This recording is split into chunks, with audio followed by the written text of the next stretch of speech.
All right, so you've been building your business. It is thriving. You are crushing it. Maybe you joined the Beyond the Apex community and you are like, you have more money than you know what to do with now because everything is going so swimmingly, and you're like, now what do I do? What do I do with all this excess cash flow? This is the problem that I found myself in this was about 12 years ago. You know, I went very quickly from living in the van to our window washing company producing a lot of cash flow. That's the beauty of a service business like that. Not a ton of overhead, a lot of cash flow coming through. And suddenly I was like, what do I do with this? What am I supposed to do with all this money? And that's a good problem to have. I went to the people further ahead of me and I was like, what should I start doing? And these are the 6 things that I repeatedly heard from people that I want to share with you. If you're at that point in your journey, where do you reinvest this excess cash flow that you don't want to go spend it, right? And you just don't want it to sit in the bank necessarily. So what should you start doing with your money? Because now you've made it, now you need to manage it. So the first thing that you need to do is reinvest into yourself. Reinvest into leveling up your skills, leveling up your network. You are the most valuable investment in your life. You are going to pay compounding interest for the rest of your existence. And so the more skills, the more abilities that you have, the more access to high-level people you have, the more you're going to be able to impact and influence the world.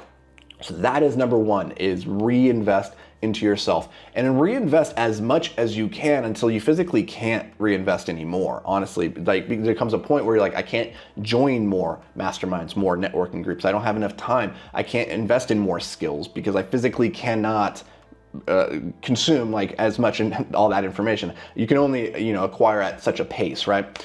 So the next thing that you're going to want to start investing into is your technology infrastructure within your business. And that's going to include, you know, more advanced tools and softwares. These generally help increase the productivity and effectiveness of your team. Not always though, be really careful. Complexity often obscures true effectiveness. Simple systems tend to scale better. So don't just add on layers of complexity for the sake of doing it and thinking, oh, this is what big boys and big girls do with their businesses. So make good, wise decisions here, but there's often improvements that you can make to your technology infrastructure that you've been putting off because you just didn't have the resources. So as you start to make a little bit of excess cash flow in your business, this might be a really good place to reinvest. Third, talent acquisition and development. The truth is, your business is one amazing hire away from all the growth you could ever want. Think about this. If you had the ability to go out right now and hire Warren Buffett, you, within probably a year or two, could have $1 billion business, right? The problem is you cannot go and recruit Warren Buffett. You just don't have enough money, you don't have enough influence, you don't have enough, right? You just can't do it. But the theory is interesting because if you could hire that person, you could have all the growth in your world. Now, there are people below Warren that you can get access to that can help your business explode and grow. But they are expensive and they require a lot of money or a lot of resources, a lot of equity. They require a lot of flexibility, a lot of control. They require a lot of stuff. This is the time as you start to have money coming in to think about, like, how do I go get those people? Now, if you have those people, or if you have great people already on your team, you also want to be thinking, how can I reinvest into them to help them continue growing and leveling up? In the same way that you are reinvesting into yourself to level up your skills, you want to pour back into the people on your team to help them continue growing as well. Number 4 is to invest in more marketing, more branding. You can pour more money onto the flywheel, onto the engine of getting more eyeballs, more visibility. I'm a big fan. When you reach the level where, okay, we can't really continue, you don't want to get too far ahead of your skis, right? When we were in the manufacturing business at Escape, there was a very fine line that we had to walk, that we weren't bringing in too much business overnight because we were the ones in-house manufacturing it. And we only had so much capacity, right? And so it wasn't like, oh, we can just bring in another $1 million of revenue because we wouldn't be able to produce it. It would have taken too long, right? So you need to be careful not to grow too far over your skis.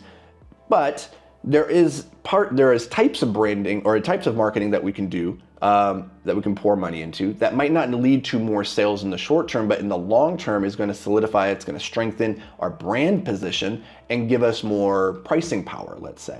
So instead of, like, we can bring in, say, $1 million of business based off the back of our brand and we're able to charge more. That's different than if we're doing $1 million as the low cost leader, right? The amount of fulfillment that we have to do in the one example where we have a strong brand and we have premium pricing power might be half as much. And so that's what we want to be investing in right now, is building that infrastructure of brand. And the beauty of brand is that it takes a long time to build. And so you can pour a lot of money into that in the short term and not necessarily see it start to sag the boat, so to speak, of your team on fulfillment and production. All right, the fifth thing is acquisitions and mergers. This is a great way, as you hit this certain scale, that you can start growing even faster, because really there's only two ways to grow a business. You can either buy or you can build. Building is how we went from 300,000 to 3 million at Escape within the span of like 2 or 3 years. And then to go make that next jump, we started acquiring our competitors. And that is a great way of getting access to more product, getting access to great talent. That's a great way of getting access to new customer lists. That can be a very, very powerful way to grow your business as you start to have a little bit of excess coming in. The last thing that you can do with your money as you start to have, this great problem of, okay, we're too successful, too much cash flow, is to start investing in other assets. That could be real estate, it could be stocks, it could be money markets. One of the things that we did at Escape was reinvesting into buying the buildings, right? Like the building that you're in. That's a great use of capital. You could go take it and invest in other real estate, then not necessarily real estate that you are inside of and operating out of as a business, but you can go buy, commercial real estate. Now, that is the very last thing I would recommend business owners invest in, is like assets outside of your business until you probably get to high 7 figures, maybe even 8 figures. Because truly at that point, your best investment is generally putting it right back into the business to grow. That's where you're gonna get the largest ROI, is investing into your growth machine. That is your business. So those are some ideas. Those are 6 ideas of where to invest as you start to have a little bit more success with your business. Think through these and apply them. And the truth is, you don't need to have a lot of money just sitting in the bank before you start making these investments. You can start as it comes in, investing back into yourself, into your team, into your technology infrastructure, into your branding. You want to be pouring back into these things as you go, not just waiting for one big lump sum and then throwing it all on the fire at the same time. So hope this brings you guys some value. If you want some more tips and ideas about how you can grow a business in a way that allows you to maximize your return on life, then check out beyondtheapex.com. We are going to be launching this amazing community that's going to include coaching. It's going to be fantastic. I'm really excited about it. I'm not going to go into the pitch right now, but go check it out and we will let you know when that's about to launch. And we'll catch you guys in the next episode. Until then, stay hyper-focused, my friends.